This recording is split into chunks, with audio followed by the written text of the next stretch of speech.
Kylian Mbappe একটি নাম যা ফুটবলের সঙ্গে জাদুর মিশেল। লাস পালমাসের বিপক্ষে দুর্দান্ত পারফরম্যান্স দিয়ে নিজের প্রতিভার আরেকটি উদাহরণ দিলেন এই ফরাসি তারকা। 2 গোলের পাশাপাশি দৃষ্টিনন্দন খেলা উপহার দিয়ে রিয়াল মাদ্রিদকে লা লিগার শীর্ষে তুলে আনলেন তিনি। এমন পারফরম্যান্সের পর প্রশংসায় ভাসালেন কোচ কার্লো আনচেলত্তি, যিনি এমবাপ্পেকে আখ্যা দিলেন বিশ্বসেরা স্ট্রাইকার হিসেবে। সান্তিয়াগো বার্নাব্যুতে ম্যাচের প্রথম মিনিটেই লাস পালমারেস ফাবিও সিলভার গোলে স্তব্ধ হয়েছিল রিয়াল সমর্থকরা। মাত্র 28 সেকেন্ডে পাওয়া সেই গোলটি ছিল লা লিগার ইতিহাসে রিয়ালের বিপক্ষে দ্বিতীয় দ্রুততম গোল। কিন্তু রিয়াল মাদ্রিদ ঘুরে দাঁড়াতে দেরি করেনি। রদ্রিগোকে ফাউল করার জন্য পেনাল্টি পায় রিয়াল, যা থেকে গোল করে সমতা ফেরান এমবাপ্পে। এরপর ব্রাহিম দিয়াজের গোলে এগিয়ে যায় রিয়াল। 3 মিনিট পর দ্বিতীয় গোলটি করেন এমবাপ্পে, যিনি পুরো ম্যাচ জুড়ে ছিলেন প্রতিপক্ষের রক্ষণভাগের জন্য মূর্তিমান আতঙ্ক। দ্বিতীয়ার্ধে রদ্রিগোর চমৎকার এক গোলে স্কোর লাইন দাঁড়ায় 4-1।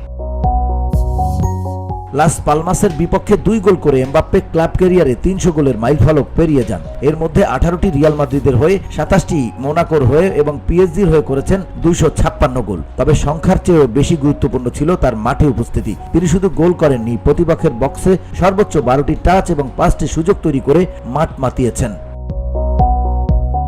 কোচ কার্লো আনচেলত্তি এমবাপ্পের পারফরম্যান্সে মুগ্ধ হয়ে বলেন, সে বিশ্বের সেরা সেন্টার ফরওয়ার্ড। তার গতি ও কৌশলগত দৌড় যখন সেন্টার পজিশনে ব্যবহার করা হয়, তখন তা প্রতিপক্ষের জন্য ভয়ানক হয়ে ওঠে। বার্সেলোনার বিপক্ষে সুপারকোপা দা এম্পানার ফাইনালে 5-2 গোলে হার এবং কোপা দেল রের ম্যাচে সেল্টা ভিগোর বিপক্ষে অতিরিক্ত সময়ে জয় এনে দিতে দলকে অনেক সমালোচনা সহ্য করতে হয়েছিল। এমনকি সান্তিয়াগো বার্নাব্যুর দর্শকদের কাছ থেকে শুনতে হয়েছে দুয়ধ্বনি। তবে এই জয়ের রিয়াল সেই হতাশার জবাব দিয়েছে। VOD Bangla news desk.